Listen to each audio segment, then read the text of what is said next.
بھی گرتا ہے، وما تسقط من ورقۃ الا یعلمها، جب ایک پتا بھی زمین پر گرتا ہے تو اسے اللہ تعالیٰ جانتا ہے، اور اگر ایک دانہ بھی زمین میں تاریکیوں میں گرتا ہے، کوئی زمین کے اندر دانہ اگتا ہے تو وہ تاریکیوں کے اندر، اندھیرے کے اندر، اور کوئی بھی تازہ، کوئی بھی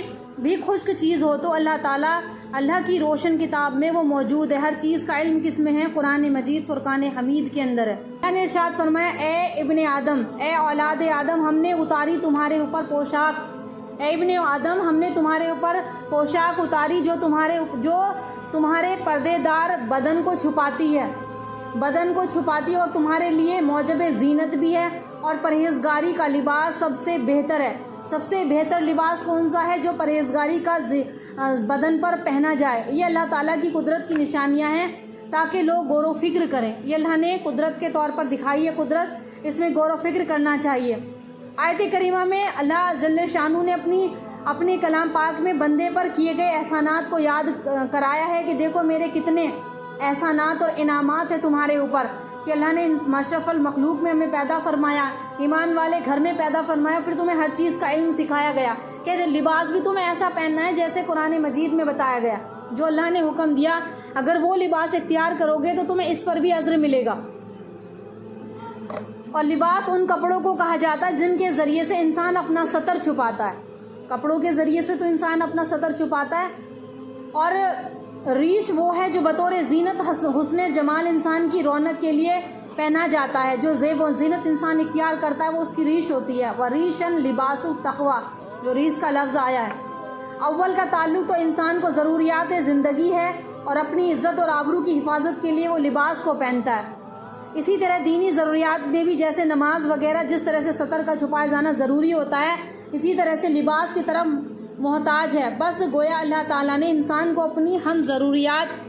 پوری کرنے کے لیے لباس کو اتارا کہ انسان اس پر ایک عظیم، اللہ تعالیٰ نے انسان پر ایک عظیم انعامات فرمایا ہے کہ وہ زیب و تن کپڑے پہنے تو ایسا پہنے جس سے ستر چھپ جائے، اس کا چھپ جائے۔ ریس کہتے ہیں رونق اور لباس زینت کو، اس مال و اصل کو۔ ریس پرندے کے پروں کو بھی کہتے ہیں، ریس ہوتے پرندے کے پر۔ جس طریقے سے پرندے اپنے پروں سے اپنے آپ کو ڈھانپے رکھتے ہیں، ایسے ہی لباس کے ذریعے سے انسان اپنے آپ کو چھپا کے رکھتا ہے۔ تو اب چونکہ میرا بیان بار بار چل رہا ہے کہ جو قیامت سے پہلے ایسا لباس پہنیں گی عورتیں جس میں ظاہر میں کپڑے پہنے ہوں گے، حقیقت میں ننگی ہوں گی، اور غیر شرعی لباس، تو اس پر وعید ہے قرآن کے ذریعے سے بھی اور حدیث کے ذریعے سے بھی۔ اگر کوئی اس چیز پر ہم سے وہ بات کرے کہ بھئی تم لوگ یہ بات کر رہے ہو، آج کل تو عام فیشن ہے، سب پہنتے ہیں، کہاں منع ہے، کہاں لکھا ہوا ہے، تو اسی لیے میں صاف وضاحت کے طور پر پچھلے ہفتے بھی بتایا تھا میں نے لباس کے بارے میں۔ اب اس کے لباس کے ساتھ ساتھ شرم اور حیا دونوں چیزیں آ گئی۔ ظاہر سی بات ہے ایک عام گھر کی زندگی جو ہے، اگر اس میں کوئی سادی زندگی میں کوئی ویسا لباس پہنے گا تو اچھا نہیں لگے گا۔ غیرت مسلمانوں کو شرم آئے گی، باپ کو شرم آئے گی کہ بیٹی نے لباس کیسا پہنا ہے، اور جب اس کی حیا نکل جائے، شرم نکل جائے، تو چاہے جیسا کر کے اس کو گھر سے باہر نکال لو۔ تو اسی طریقے سے اللہ تعالیٰ نے انسان کے لیے تقوی کا لباس بنایا جس سے اس کا بدن ڈھک جاتا ہے اور ستر چھپ جاتا ہے۔ حضرت ابو امامہ رضی اللہ تعالیٰ عنہ سے حدیث مبارکہ وہ بتاتے ہیں کہ الحمدللہ، وہ فرماتے ہیں کہ تمام تعریفیں اس ذات کمال کے لیے ہیں جس نے مجھے لباس پہنایا اور جس کے ذریعے میں اپنی صدر کو چھپاتا ہوں اور دنیا کی زندگی میں زینت حاصل کرتا ہوں۔ یہ دعا جب پڑھتے تھے، جب وہ نیا لباس کوئی زیب و تن کرتے تھے، تب یہ دعا حضرت ابو امامہ رضی اللہ تعالیٰ عنہ دعا پڑھتے تھے۔ جب کوئی نیا کپڑا پہنو تو اس کے بعد دعا پڑھنی چاہیے، الحمدللہ پڑھتے تھے زیب و تن کرتے ہوئے لباس کو۔ پھر فرمانے لگے، میں نے حضرت عمر بن خطاب رضی اللہ تعالیٰ عنہ کو فرماتے ہوئے سنا ہے کہ اللہ کے رسول صلی اللہ علیہ وسلم ارشاد فرمائے، جو شخص نیا کپڑا پہنے اور اس کے گلے تک پہنچتے ہی وہ دعا پڑھے، جو دعا یاد ہو کپڑے پہننے کی تو وہ پڑھنی چاہیے، زیادہ بھی نہیں یاد ہو تو بسم اللہ تو پڑھ ہی لے